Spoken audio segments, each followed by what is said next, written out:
Hello everyone, कैसे हो आप सब। आई होप कि आप सब बहुत अच्छे होंगे। और अगर आप अच्छे नहीं हो तो मैं दुआ करता हूं कि आप लोग बहुत जल्द अच्छे हो जाएं। मेरा नाम योगेंद्र कुमार और मैं बात कर रहा हूं आपसे नेशनल बिजनेस एजुकेशन सेंटर के बिहाफ में। तो आपने हमारा चैप्टर 2 जिसमें आपने सीखा था how to scale your business and profitability, यानी कि प्रॉफिट को कैसे बढ़ाया जाए, इसमें आपने कुछ इंपॉर्टेंट पॉइंट्स सीखे थे। जिसमें सबसे पहला जो पॉइंट्स था वो था find out common mistake. Find out common mistake, जिसमें आपको मैंने काफ़ी एग्जांपल दिए थे और वो काफ़ी एग्जांपल जो दिए थे वो उस बिहाव पे दिए थे कि आपका माइंडसेट किस तरह के बिजनेस को फाइंड आउट करने के लिए बनाया गया है, या आपने किस तरीके से अपने माइंड को मेकअप किया है, किस तरह का बिजनेस आपको करना है। तो आपको उसी तरीके से उसी बिजनेस में कॉमन मिस्टेक फाइंड आउट करनी है कि जो छोटे व्यापारी होते हैं या जो व्यापारी होते हैं वो अपने बिजनेस में कौन कौन सी गलतियां करते हैं, जो आपको विद एग्जांपल यहाँ पे समझाई गई थी। उसके बाद पार्ट 1 में आपको जो टॉप बिजनेसेस के जितने भी कॉन्सेप्ट होते हैं वो आपको समझने के लिए यहाँ पे बताया गया था कि एटलीस्ट उनको समझना कैसे है। और जिस बच्चे ने भी मेरा पार्ट 1 नहीं देखा वो ऑलरेडी पार्ट 1 में जाके अच्छे से देख सकता है विद एग्जाम्पल के साथ। बहुत डिटेल्स में इस चीज़ के बारे में डिस्कशन हुआ था, क्योंकि अभी हम पार्ट 2 में जा रहे हैं तो धीरे धीरे मैं इसको भी कवर करता जा रहा हूँ। अब हम चलते हैं। मैंने आउटलाइन दी थी आपको, यानी कि एग्जीक्यूशंस गाइडलाइन जो भी होती है वो किस तरीके से आपको नोट डाउन करनी है। अगर आप जॉब करते हो तो कैसे नोट डाउन करनी है, अगर आप बिजनेस करते हो तो फिर आपको क्या नोट डाउन करना है, वो भी यहाँ पे ऑलरेडी दिया हुआ था पार्ट 1 में। पार्ट 1 में जो सबसे ज़्यादा क्रिटिकल चीज़ सीखी थी वो सीखी थी आपने जो आउटलाइन फॉर एग्जीक्यूशंस, यानी कि गाइडलाइन फॉर एग्जीक्यूशंस। इसमें मैंने कुछ आपको बोला था कि आप 10 जो एक्शन लेवल चीज़ें हैं जिसको आप एक्शन में लेना चाहते हो वो चीज़ें नोट करें। कितनी? नंबर ऑफ काउंटिंग उनकी थी 10। उसके बाद कुछ नए इनिशिएटिव जो आप लेना चाहते हो अपने बिजनेस की ग्रोथ के लिए, अपनी ग्रोथ के लिए, तो वो भी मैंने आपको बोला था कि वो भी आपको नोट डाउन करनी है। अब नोट डाउन करने के बाद जब फाइनली आप उसको एग्जीक्यूशन में लेके आएंगे, जब उसको इम्प्लीमेंटेशन में लेके आएंगे, तो वहाँ पे आपकी 3 चीज़ें बढ़नी चाहिए। 3 चीज़ें, यानी कि आप जो भी काम कर रहे हो उसमें आपकी स्पीड बढ़नी चाहिए। दूसरा, आपकी स्टेबिलिटी वो बढ़नी चाहिए। और तीसरा जो मेन इंपॉर्टेंट पॉइंट था वो था स्केलेबिलिटी, यानी कि जे कर्व में जैसे ग्रोथ दिखाया जाता है सेम उसी तरीके से बढ़ना चाहिए। अब पार्ट 2 में जो सबसे क्रिटिकल पॉइंट्स था, पार्ट 1 में जो सबसे क्रिटिकल पॉइंट था वो था कि यहाँ पे हमने कुछ फ्रेमवर्क्स आपको दिए थे जिसमें हमने आपको बताया था कि एटलीस्ट आपको 10 जो एक्शन लेने हैं, जो न्यू एक्शन लेने हैं जो आप ले सकते हो वो नोट डाउन करने थे। फिर उसके बाद आपको कुछ चीज़ें फाइंड आउट करने के लिए बोला गया था तो वो फाइंड आउट करनी थी, और फाइनली एग्जीक्यूशन पे काम करना था। अब जो मैं चैप्टर 2 में डिलीवर करने वाला हूँ वो करने वाला हूँ चैप्टर 1 से आपने क्या क्या सीखा था। चैप्टर 1 से आपने क्या क्या सीखा था और क्या क्या लर्निंग्स आपको यहाँ से मिली थी। पहला जो मेन कॉन्सेप्ट था वो था identify the big market leaders. आपको क्या करना था, आपको सिर्फ और सिर्फ एक बेसिक स्टेप बता देता हूँ। जब आप जो आपके फील्ड से, आपके प्रोफेशन से, आपके जो भी आप बिजनेस कर रहे हो उससे रिलेटेड जो भी टॉप लीडर्स हैं जो अपने फील्ड में या उस फील्ड में जिस फील्ड में आप उतरना चाहते हो जो बेस्ट कर रहे हैं, आपको उनको आइडेंटिफाई करना है। सिर्फ और सिर्फ उनको आइडेंटिफाई करना है, आपको पहचान करनी है उनकी, है ना।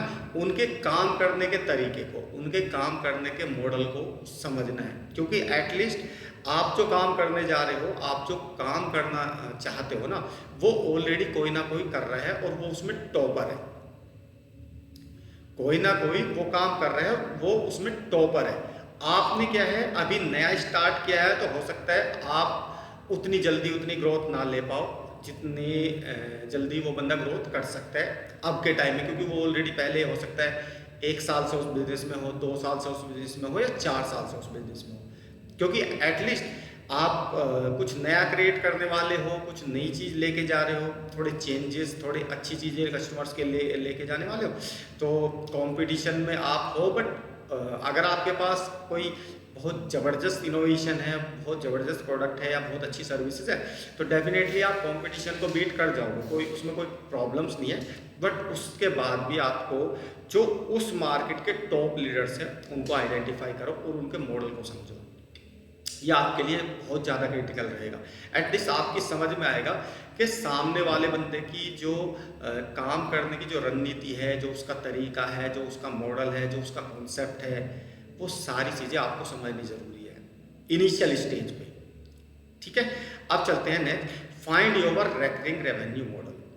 रेकरिंग रेवेन्यू मॉडल्स क्या होता है? रेकरिंग रेवेन्यू मॉडल्स जो होता है वो होता है कि जब भी आप कोई बिजनेस करो, आप लाइफ में कोई भी बिजनेस करना चाहते हो या कोई भी बिजनेस करने का प्लान कर रहे हो, तो एटलीस्ट आपको और सीजनली बिजनेस कभी नहीं करना चाहिए। सीजनली बिजनेस में जो है ना, आदमी उठापटक में रहता है, बहुत बुरी तरीके से उठापटक में रहता है। कुछ ही लोग ऐसे होते हैं जिनका सीज़न आने पे वो इतना कमा लेते हैं कि जब उनका सीज़न ख़त्म होता है तो वो बैठ के खा सके। कुछ ही बिजनेसेस में ऐसा होता है, या कुछ ही बंदे इतने अच्छे परफॉर्म कर पाते हैं कि वो 6 महीने काम करके 6 महीने का बैकअप अपने पास रख लेते हैं और उसके बाद वो उससे गुजारा करते रहते हैं। तो सीजनली काम को कभी मत पकड़ना, रेकरिंग रेवेन्यू मॉडल को चूज करना। रेकरिंग रेवेन्यू मॉडल क्या होता है कि भाई साल के 12 महीने 365 दिन आपका बिजनेस बंद ना हो। जो भी कॉन्सेप्ट आप लेके आने वाले हो, जो भी प्रोडक्ट, जो भी सर्विस, जो भी चीज़ आप देने वाले हो, उसका जो मॉडल हो ना वो 365 दिन चलने वाला होना चाहिए। ऐसा नहीं है कि भाई वो सीजनली है, 3 महीने सीजन चलेगा फिर 9 महीने ख़त्म। तो 9 महीने में क्या करोगे आप? इसका मतलब तो आप इसमें भी धक्के खाते रहोगे और नया कोई काम कर नहीं सकते, क्योंकि जैसे ही आप किसी नए काम में घुसोगे उसमें एटलीस्ट काम को समझोगे, उसके बाद फिर आपका सीज़न शुरू हो जाएगा। बहुत सारे ऐसे काम हैं जो सीजनली चलते हैं, जैसे एसी का काम सीजनली चलता है, कोल्ड ड्रिंक्स का काम सीजनली चलता है ना, और इलेक्ट्रॉनिक्स के बहुत सारे आइटम्स हैं जो सीजनली होते हैं। बरसात में छाता सबसे ज़्यादा चलता है। तो सीजनली वर्क आपको नहीं पकड़ना है, आपको एटलीस्ट अगर कोई मॉडल चूज करना है तो वो करना है रेकरिंग रेवेन्यू मॉडल का, जो 365 दिन पे काम करता हो, और हो सकता है 365 × 24, यानी कि 24 घंटे चलने वाला हो और 365 दिन चलने वाला हो। इस तरह का आपको रेकरिंग रेवेन्यू मॉडल जनरेट करना है, ताकि आप एक अच्छे लेवल का और अच्छा बिजनेस शुरू कर सको। अब चलते हैं हम नेक्स्ट पॉइंट पे, आइडेंटिफाई 10 न्यू इनिशिएटिव। इनिशिएटिव क्या होता है कि भाई आपको कुछ ऐसे इनिशिएटिव लेने हैं 10 जो आपके ग्रोथ को मैक्सिमाइज कर सके, आपके बिजनेस की पोटेंशियल को बढ़ा सके, आपके रेवेन्यू को बढ़ा सके, आपकी ग्रोथ को बढ़ा सके, आपकी सक्सेस को बढ़ा सके। आपको कुछ ऐसे इनिशिएटिव सोचने हैं, ब्रेन स्टॉर्मिंग करनी है अपने लीडर्स के साथ, अपनी टीम के साथ, या जिन बंदों ने भी, आपने 2 ने 3 ने 4 ने जो भी स्टार्टअप शुरू करने का प्लान किया है, आपस में बैठ के डिस्कशन कीजिए कि कौन कौन से वो इनिशिएटिव है जिनको लेने से हमारे बिजनेस में एक अच्छा ग्रोथ आ सकता है। सोचो, थोड़ा सोचोगे तो रिजल्ट ज़रूर निकल के आएगा। थोड़ा सा हो सकता है आपको 10 दिन लग जाए, 20 दिन लग जाए, 1 महीना लग जाए, लेकिन रिजल्ट डेफिनेटली आएगा, वो रास्ता ज़रूर निकलेगा। ठीक है, अब चलते हैं, इसमें 3 चीज़ों का ध्यान रखना। जो इनिशिएटिव हो वो मैं ऑलरेडी पहले बता चुका हूँ और मैं लास्ट टाइम बता रहा हूँ। उसमें 3 चीज़ें आपकी बराबर इंप्रूव होनी चाहिए। सबसे पहले स्पीड, आपके काम करने की स्पीड बढ़नी चाहिए। दूसरा सस्टेनेबिलिटी, और तीसरा स्केलेबिलिटी। ये तीनों चीज़ें आपकी बढ़नी चाहिए, क्योंकि ये 3 पैरामीटर्स ही ऐसे होते हैं जो आपको बताएंगे कि आप ग्रोथ कर रहे हो या नहीं कर रहे हो। कुछ KPIs होते हैं, की परफॉर्मेंस इंडिकेटर, उसके बारे में मैं थोड़ा सा बाद में बताऊंगा, जिससे आप अपनी ग्रोथ को भी मेज़र कर सकते हो कि मैंने कितनी ग्रोथ की। तो KPI का चैप्टर भी मैं लेके आऊँगा, इसी के बाद शायद हो सकता है इसी में ही आप लोग बता दूँ कि KPIs होते क्या हैं और वो कैसे इंडिकेट करते हैं आपकी ग्रोथ को। ठीक है, अब नेक्स्ट चलते हैं ब्रेन स्टॉर्मिंग। ब्रेन स्टॉर्मिंग का मैं एक सीधा सा फंडा आपको बता चुका हूँ, मैं दोबारा बता रहा हूँ आपको। ये जो होता है ना, ये क्या होता है, ब्रेन स्टॉर्मिंग कब की जाती है? जब की जाती है जब आपके पास विकल्प बहुत हो, ऑप्शन बहुत सारे हो, और एक समस्या हो जो बहुत गहरी हो, और टाइम बहुत कम हो। आपके पास टाइम बहुत कम है, समस्या बड़ी है, और ऑप्शन बहुत सारे हैं। तो उन ऑप्शंस में से आपको किसी ठोस एक या दो ऑप्शन को पकड़ के उस समस्या को खत्म करना होता है। अब जैसे मैंने बोला कि 10 न्यू इनिशिएटिव आपको लेने हैं, यानी कि अपने बिजनेस को ग्रोथ करने के लिए आपको 10 इनिशिएटिव लेने हैं, उनको नोट डाउन करना है। नोट डाउन करने के बाद आपको देखना है कि भाई कौन सा जो हमने इनिशिएटिव लिया है, कौन कौन से इनिशिएटिव सबसे ज़्यादा मेरे बिजनेस को ग्रो करने में मदद करेंगे।